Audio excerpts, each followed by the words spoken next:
Muito bem, agora você que nos assiste pelo YouTube e Facebook terá mais meia hora de debate no Jornal da Cultura com Plateia, iniciativa inédita no telejornalismo brasileiro e que acontece todas as quartas-feiras. Quem nos acompanha pelo Twitter, pela hashtag Jornal da Cultura, pode também interagir com os nossos comentaristas e fazer perguntas. Continuam na bancada a advogada Maristela Abasso e o historiador Marco Antônio Villa. O tema de discussão desta quarta-feira, votado pelos internautas no Facebook, é a reforma da Previdência.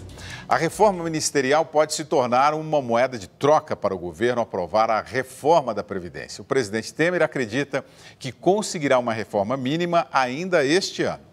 Aos 58 anos, Mary conta os dias para se aposentar. Em janeiro, ela completa o tempo exigido de contribuição ao INSS e está de olho na discussão sobre a reforma da Previdência. Fico apreensiva, né, com tudo que está acontecendo, e quando o Temer aparece e fala: vamos na reforma da Previdência.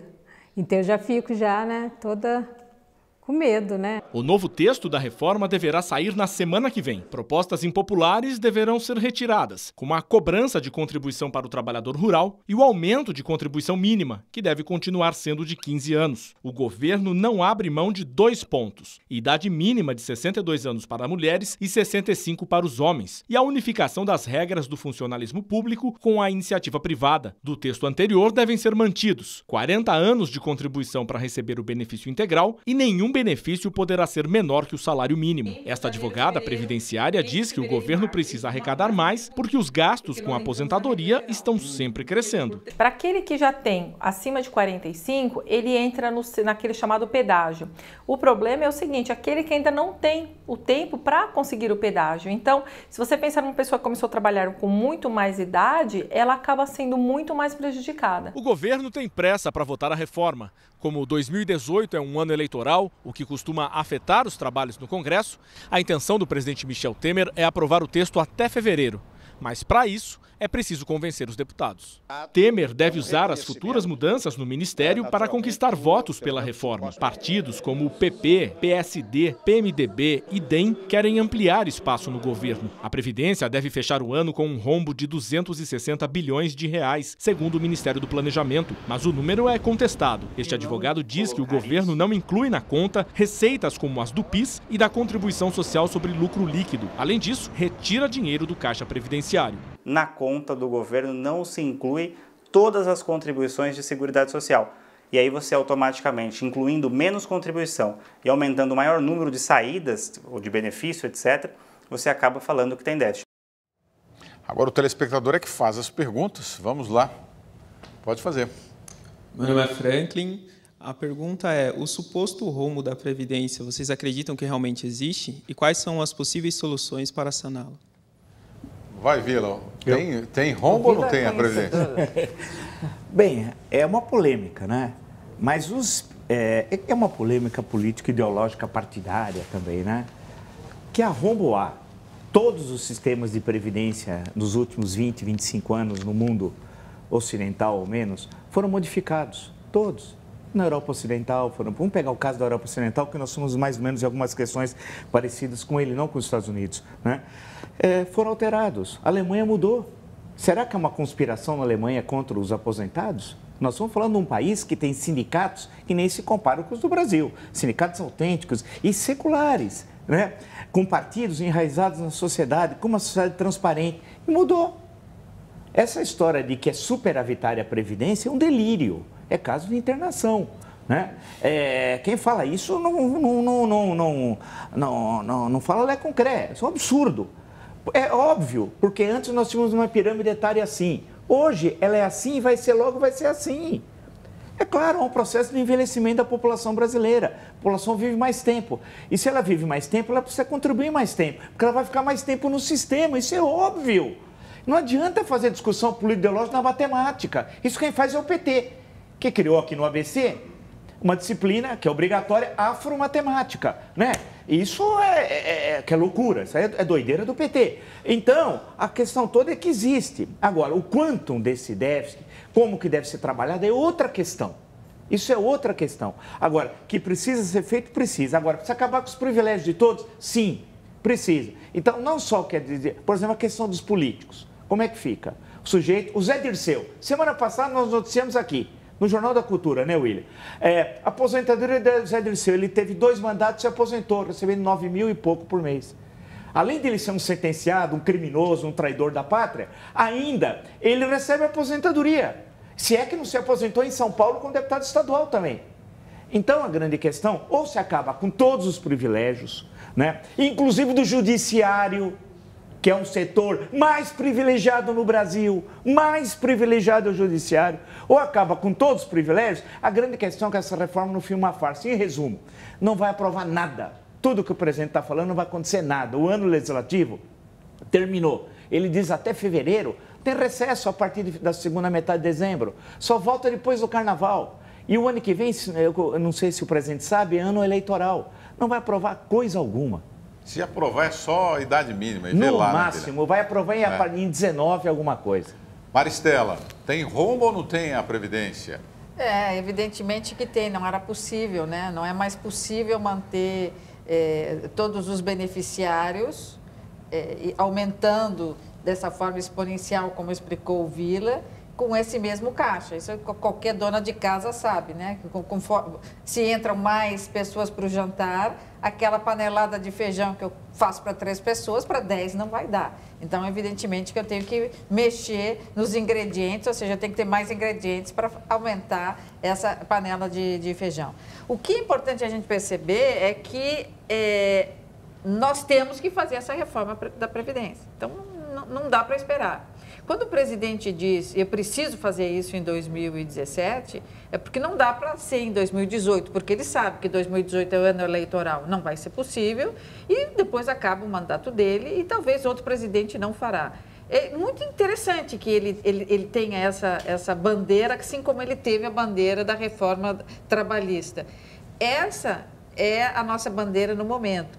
É muito importante que a gente tenha coragem de tratar da reforma da Previdência, porque nós não vamos seguir mais adiante. Depois da Previdência, não é só da Previdência em si, né? O que vem em volta, os fundos de pensão, né, Vila? Sim. Todos os fundos complementares. Tudo isso precisa não só que a gente reformule a legislação essa da reforma da Previdência, como a legislação dos fundos de pensão e das previdências complementares. Então, esse é hoje o tema mais importante do Brasil. Se a gente quer um futuro para as nossas gerações que vêm, futuras, é preciso que a gente trate disso e trate com seriedade. E não dá mais para esperar, não. Vou registrar aqui a participação de alguns telespectadores que mandam mensagens pela hashtag Jornal da Cultura. O Michael Castro: a reforma da Previdência não seria uma grande jogada das instituições financeiras para vender suas previdências privadas? O Aleviana: sim, estávamos parados no tempo. É porque estão perguntando aqui se eles acham que deve ser tocada a reforma da Previdência. O Enio Torres Granel: rombo, é claro, a pergunta é o que aumenta esse rombo? As pensões privilegiadas? E o Cláudio Souza Duarte: o setor privado sempre pagou pelo público. O que aumenta esse rombo? Você falou aí, né, Vila? São os grandes salários, são os grandes privilégios e também a longevidade, não é isso? Tem a questão dos militares, por exemplo. Que são muitas categorias que gozam de benefícios extraordinários, né? Foi falado aí, uma coisa é a aposentadoria, outra coisa é a pensão, né? Então, a história de filha de militar, ela não casa, ela vive maritalmente ad eterno. Se ela casar, ela perde a pensão do pai e tal. Então, isso todo mundo sabe. Então, claro que algumas carreiras precisa ter um certo cuidado ao tratá-las, né? Algumas carreiras. Você não pode ter um regime único para todos, são carreiras diferentes. Desculpe, mas o caso dos militares precisa ter uma aposentadoria específica para isso. Mas precisa acabar com os privilégios. Os maiores privilégios não estão no Executivo, estão no Judiciário e no Legislativo. Vamos a mais uma pergunta. Boa noite. Meu nome é Júlio. Após todo esse desgaste político que houve para proteger aí o presidente, que as denúncias avançassem, vocês acreditam que eles conseguem aprovar qualquer mudança na Previdência este ano, por mínima que seja? Maristela: Acho difícil, né? Tanto que o presidente agora começa a mudar o perfil do seu ministério justamente para poder responder à sua base hoje aliada, né? Ele precisa adaptar o seu ministério à sua base aliada para poder garantir alguma votação favorável no Congresso. Seria muito importante que o Congresso se conscientizasse da importância dessa reforma previdenciária e tivesse o trabalho técnico, né, nas suas comissões, de poder chegar ao melhor trabalho possível. Porque, veja, não vai ser possível nessa primeira lei atingir todos os anseios da sociedade, exatamente como a sociedade almeja que fosse que seja essa reforma. Então, fazer com que nós tenhamos uma reforma como a trabalhista é a possível, não a melhor, mas a desejável, mas a possível, e depois, com o tempo, nós vamos melhorando o sistema, né, o regime, mas conseguir alguma coisa dentro desse ano.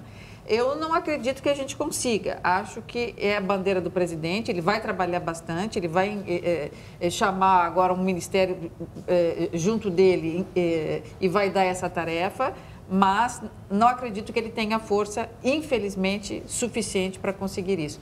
O que é uma pena para nós, né? Vila, você já disse, né? Você acha que não vai aprovar ano eleitoral, ano que vem? Não vai aprovar coisa alguma. Ele gastou toda a sua munição para se proteger das graves violações à ética cometidas por ele, né? As acusações eram gravíssimas. Se ele tivesse as mãos limpas, ele deixaria o Supremo apreciar a questão. Porque a Constituição é clara. Ele continuaria exercendo suas funções e, caso fosse recebida a denúncia, tivesse, portanto, indício de crime, aí sim que ele teria de se licenciar por até 180 dias. Como ele não confia nele próprio, ele usou de subterfúgios que ferem a ética republicana. Comprou 2 vezes a Câmara dos Deputados. Na primeira denúncia, né, de corrupção passiva, depois de formação de organização criminosa por obstrução da justiça. Ao ter feito isso, e a última foi a 25 de outubro, ali enterrou o governo acabou tal. Então, acho improvável que ele aprove qualquer outra coisa. Inclusive, não vai aprovar mais nada o ano que vem é o ano eleitoral. Porque eles vão estar preocupados, e quando ele quer mudar o ministério, quer mudar para entregar para novos saqueadores. Não há nenhum princípio político no governo. O princípio é, vamos roubar enquanto há tempo.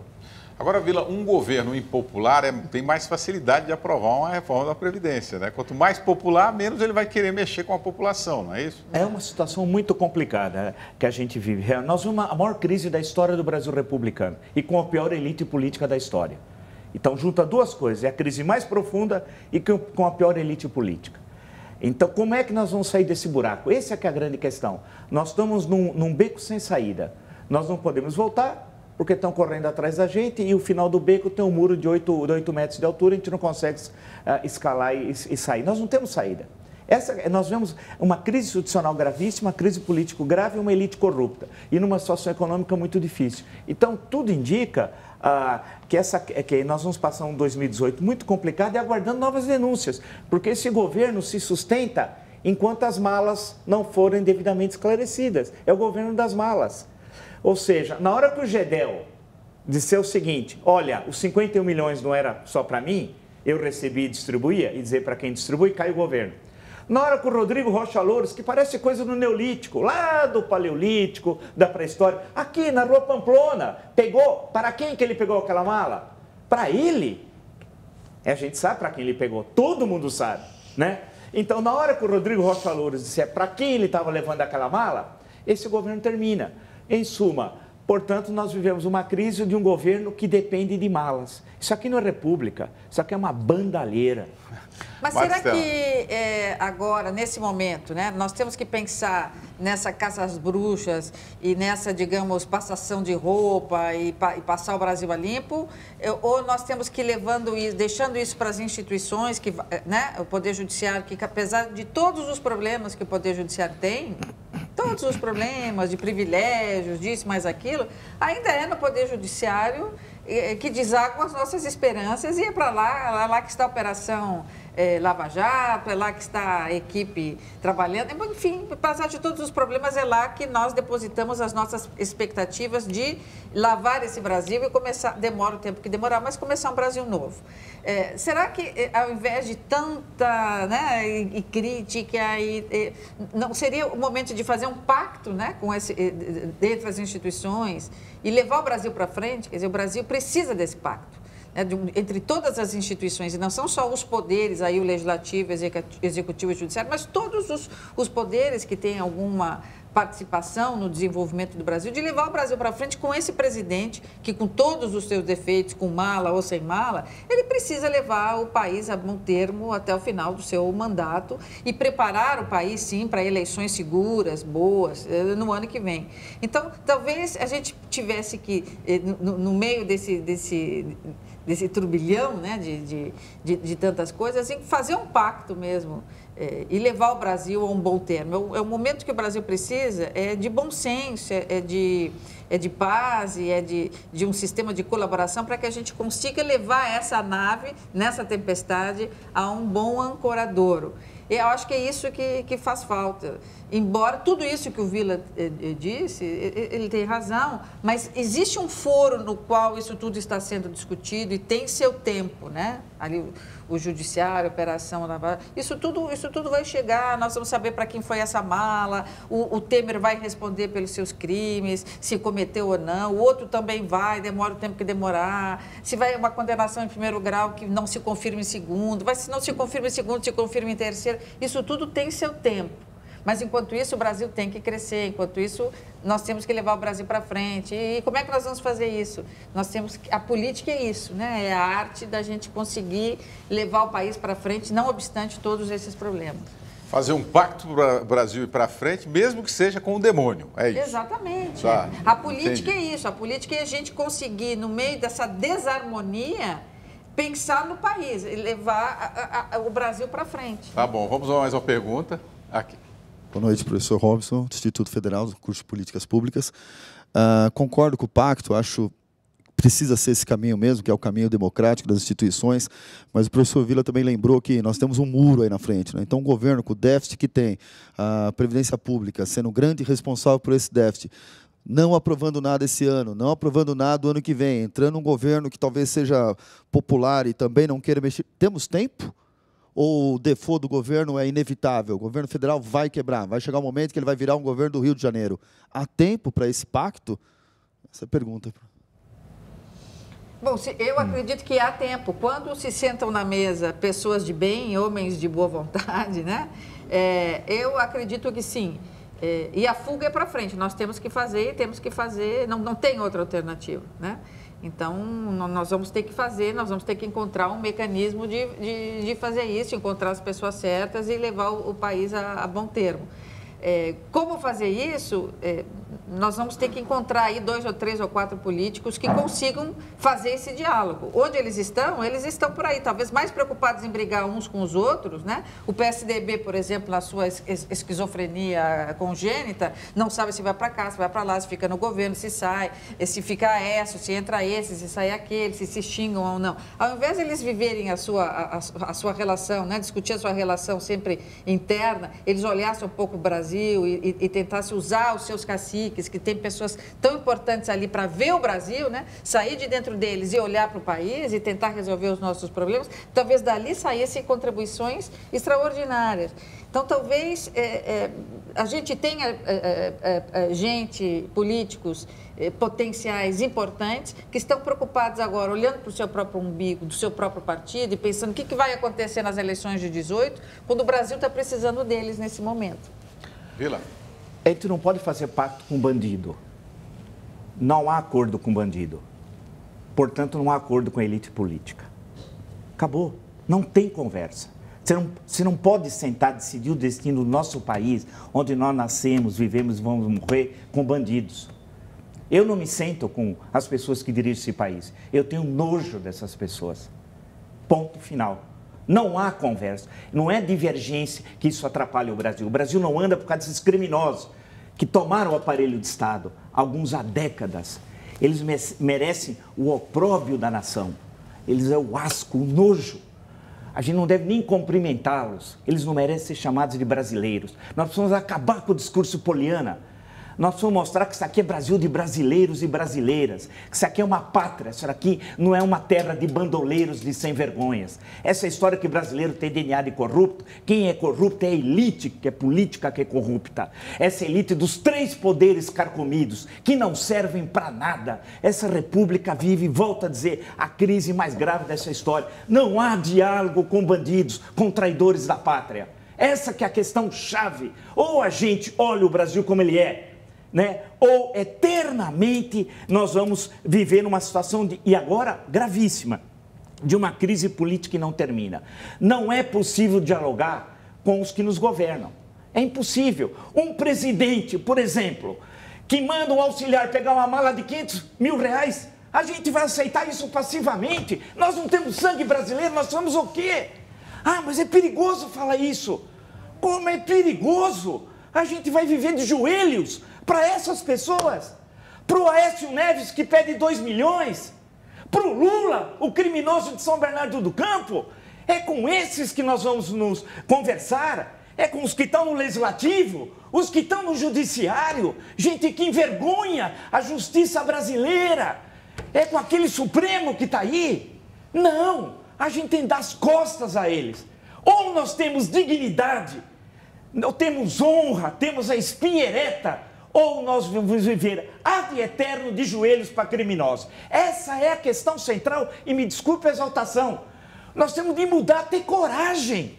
Nós somos bananas, é um povo de 205 milhões de rãs coachantes. Eu estou adaptando o Monteiro Lobato, que tinha uma frase parecida. É muito papo furado.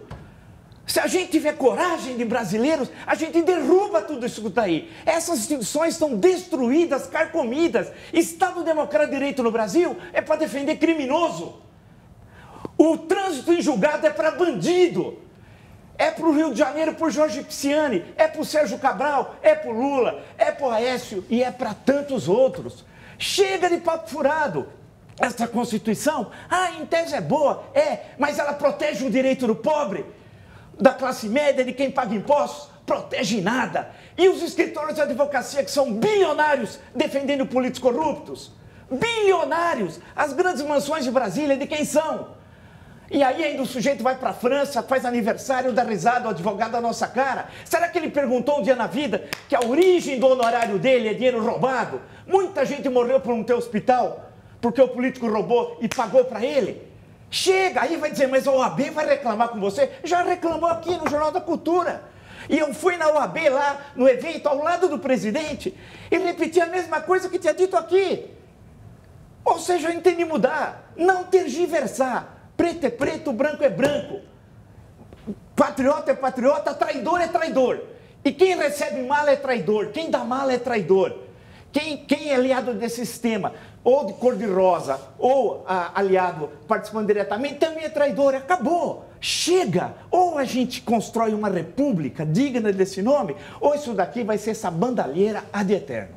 Sim, mas nós só vamos construir essa república, professor Villa, democraticamente, seguindo os princípios institucionais. Essas pessoas todas têm direito de defesa, essas pessoas estão sendo defendidas, essas pessoas estão cumprindo suas penas, essas pessoas estão recorrendo das suas penas. Nós temos que seguir um trâmite que nós mesmos criamos a lei, a saída do estado da barbárie, da vingança, da punição, para um estado de direito, um estado do império da lei. Protege nós não podemos voltar a um estado da barbárie, ao estado da vingança, ao grito. Nós temos que manter tudo isso dentro do estado de direito. Não, mas Maluf tem um estado de direito, tanto que ele é condenado fora do Brasil, não pode sair, senão ele é preso. E no Brasil, ele faz parte da Comissão de Constituição e Justiça da Câmara dos Deputados. Mas ele foi eleito pelas pessoas. Mas espera, mas alguma coisa está errada nesse sistema. Esse homem é para estar preso com os bens confiscados. Então, pera um pouquinho, eu lutei, nós, brasileiros, todos, pela democracia, para deixar um bandoleiro como Paulo Salim Maluf rir da nossa cara? O que é isso? Quer dizer, essa democracia é uma farsa, esse Estado Democrático de Direito é uma farsa. Ou nós destruímos democraticamente isso e construímos uma república, uma constituição ágil, poderes ágeis. Nós somos o único país do mundo que tem 4 instâncias. 4 instâncias na justiça. Caramba, por que nos Estados Unidos é diferente? Porque ela é ruim? Porque ela não tem democracia? Pô, a história deles mais de 2 séculos de democracia. Então a questão que se coloca é que aqui as bases estão carcomidas e controladas por uma elite que não quer sair. E essa é a contradição fundamental. Em outros momentos da história do Brasil havia fissuras na estrutura que permitia reformá-la. A questão que tem agora é que a estrutura é petrificada e não há fissuras. Portanto, essa contradição antagônica, pensando lá no nosso amigo Rego, é uma contradição antagônica. Como é que ela vai ser resolvida? Você vai perguntar para mim como? Você sabe, eu respondo para você, eu não sei. Vamos registrar a participação de alguns telespectadores aqui que participam pelo Twitter. O Wilson Passo, expectativa de vida a crescer no Brasil, precisa-se, portanto, de uma reforma previdenciária. O Serranos Clube, só de reforma a previdência do setor público já alivia muito o sistema. E os juízes com aposentadorias, aqui é o Sérvulo Correia, e os juízes com aposentadoria de mais de 30 mil como punição por crimes cometidos. Vamos a mais uma pergunta aqui do telespectador que está no estúdio, da telespectadora.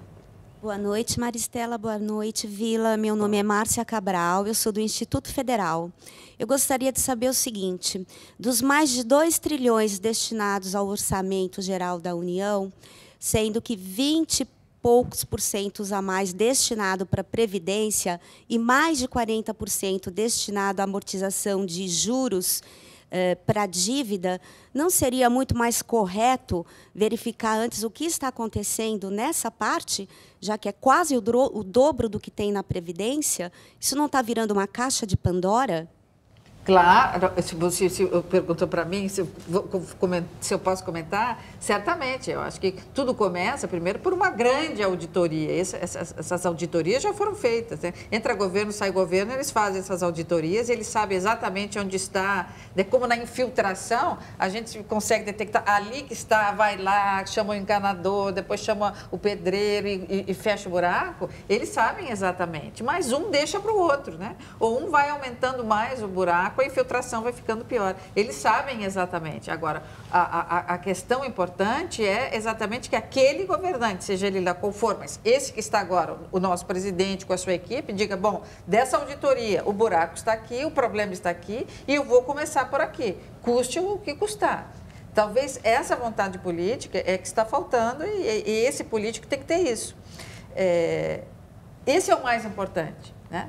Porque descobrindo onde que está o buraco que gera a infiltração e começando o processo de saneamento por ali, nós já temos metade do caminho andado. Mas disso depende de uma vontade política extraordinária, que faltou até hoje. Por isso chegamos a esse ponto. Se tivéssemos começado 10 anos atrás ou 20 anos atrás, não estaríamos nesse ponto.